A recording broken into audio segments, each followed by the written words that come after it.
seorang remaja tewas dan 5 lainnya terluka akibat ditabrak truk di Situbondo, Jawa Timur. Insiden kecelakaan ini terjadi ketika para korban diduga hendak menggelar balapan liar.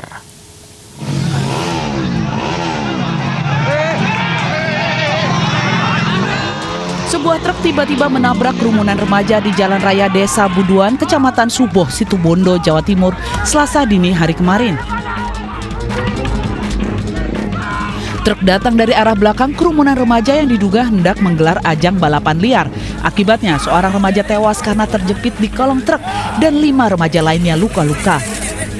Supir dan kernet truk pun langsung menjadi sasaran amuk massa. Polisi masih mendalami kasus truk tabrak balapan liar remaja. Usai menggelar olah tempat kejadian perkara, Polres Situbondo masih mengumpulkan sejumlah keterangan dari warga sekitar dan supir serta kernet truk. Polisi menyebut supir truk tidak dalam keadaan mengantuk dan truk dalam kondisi layak jalan. Sementara tidak ada dugaan ngantuk atau ugal-ugalan. Sementara kalau dari sopir alasannya penerangan, tapi kita cek lagi sesuai dengan olah TKP nanti sinkron atau tidak keterangan dari sopir dan hasil olah TKP rekan-rekan yang ada. Korban sementara ada 1 yang meninggal dunia. Informasi tadi ada yang luka-luka, tapi masih kita dalami lagi. Truk bernomor polisi K1630MK yang sempat dirusak massa kini berada di pos polisi lalu lintas Besuki. Sopir dan truk kornet juga masih diperiksa intensif. Dari Situbondo, Jawa Timur, Rizky Amirullah Ahmad, iNews melaporkan.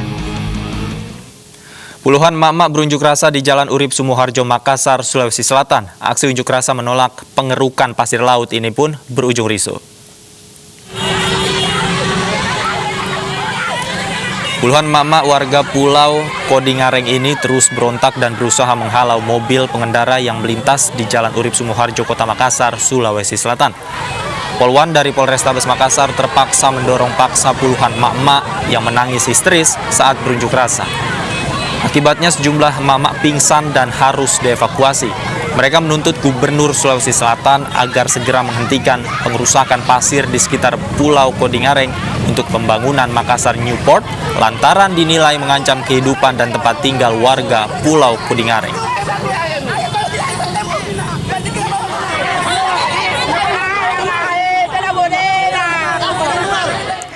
Kecewa selama 17 bulan tidak menerima kompensasi, warga menyegel sebuah pangkalan truk di Kabupaten Semarang, Jawa Tengah. Warga menuntut kompensasi kepada perusahaan truk karena aktivitas truk yang telah mengganggu dan meresahkan warga.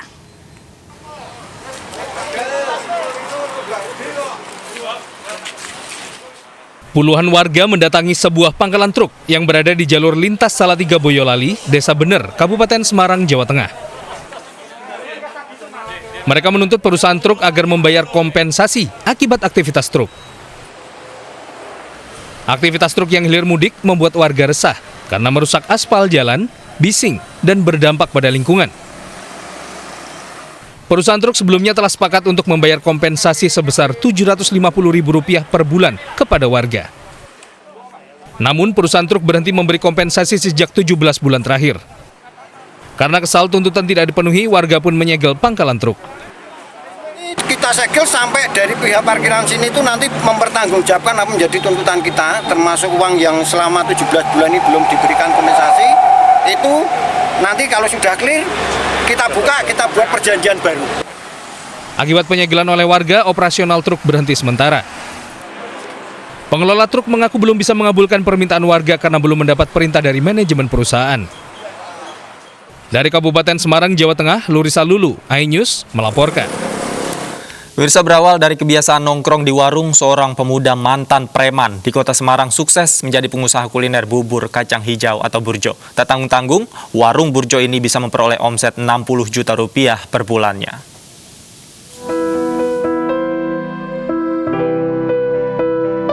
Setelah ditinggal kedua orang tuanya, seorang pemuda asal Semarang menjadi tidak tentu arah hidupnya. 5 tahun dijalani dengan cara menyakiti orang lain sebagai preman. Dari SMA hingga kuliah bekerja serabutan untuk meneruskan hidupnya. Namun kini semua sudah ditinggalkan. Masa lalu kelam Ardian Artim sebagai seorang preman jalanan tinggal hanya cerita. Bermodal dari kepercayaan seorang teman, tahun 2019 Ardian membuka warung mie dan bubur kacang ijo di sekitar kampus IAIN Ngalian, Semarang. Pemuda 27 tahun ini kini telah sukses mengelola warung makan bernama Burjoni di Jalan Sirojudin, Tembalang, Semarang, Jawa Tengah. Warung makan dengan menu bubur kacang hijau, mie instan, serta menu nasi lainnya dibuat lebih modern dan tentu saja nyaman untuk tempat berkumpul, terutama bagi kalangan mahasiswa di sekitar kampus Undip Tembalang.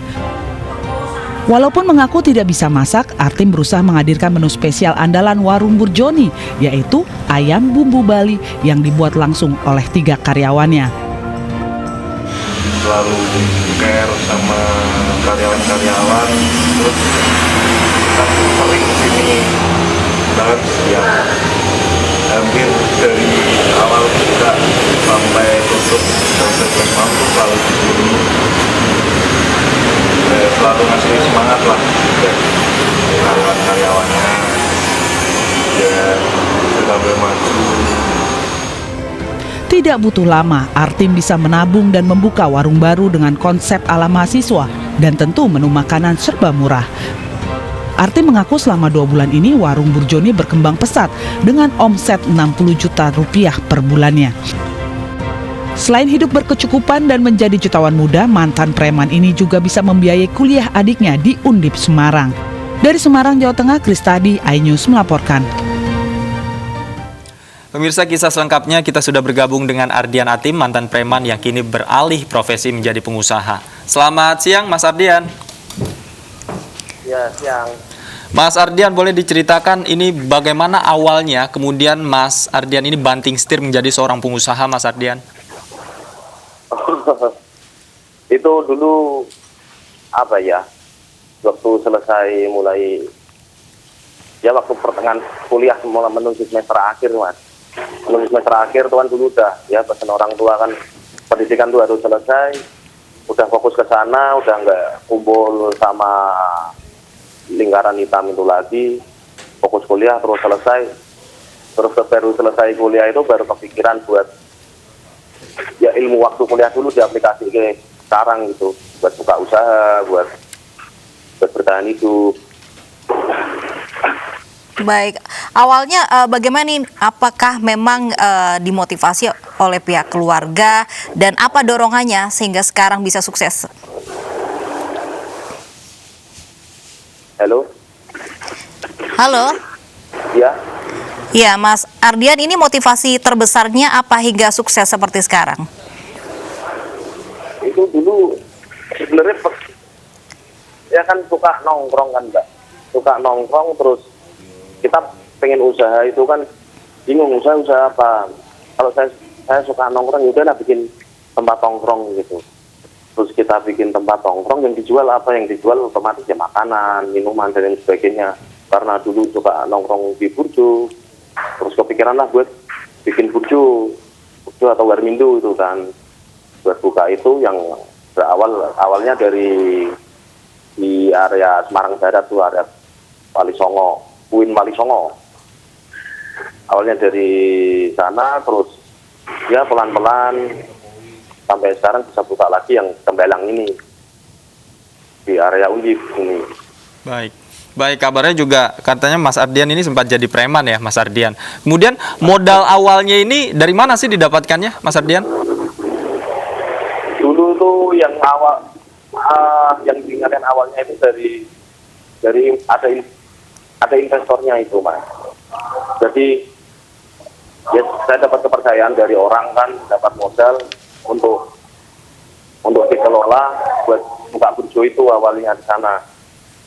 Baru berinvestasi di sana pelan-pelan, tapi saya kan di luar ngurus burjo ini saya juga juga ada serabutan lain. Dari situlah yang ngumpulin terus sampai bisa buka lagi di Tembalang ini. Jadi awalnya memang support dari teman-teman juga sih. Baik, di tengah pandemi ini warungnya mengalami penurunan omset tidak, Mas Ardian, dan bagaimana mensiasatinya? Kalau yang yang pertama yang jelas turun pasti enggak kan, karena di sana area kampus juga kan sekarang kuliah online, jadi otomatis kita omsetnya pasti turun kan, mahasiswa pulang kampung semua. Cuman di sisi lain di sana itu kan masih ada warga sekitar, itu juga bisa jadi sasaran kita kan. Terus sempat sih kita bikin turnamen tim atau apa ya buat menarik orang-orang sekitar buat datang buat ngeramein lagi. Ya, alhamdulillahnya masih bisa bertahan sih kalau yang karena kalau buat yang di Tembalangnya sendiri ini kita buka malah di tengah pandemi, awal buka. Berapa omsetnya, Mas Ardian?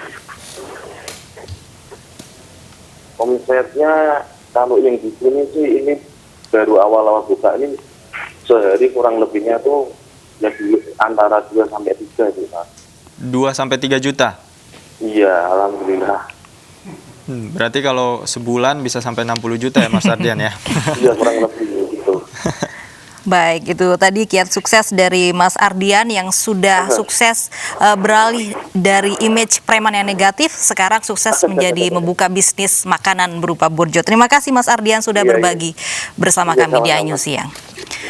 Ajang penghargaan Indonesia Awards akan digelar malam nanti. Siapa saja nominasinya? Usai jeda kami segera kembali dengan informasi selengkapnya. Tetaplah di iNews Siang.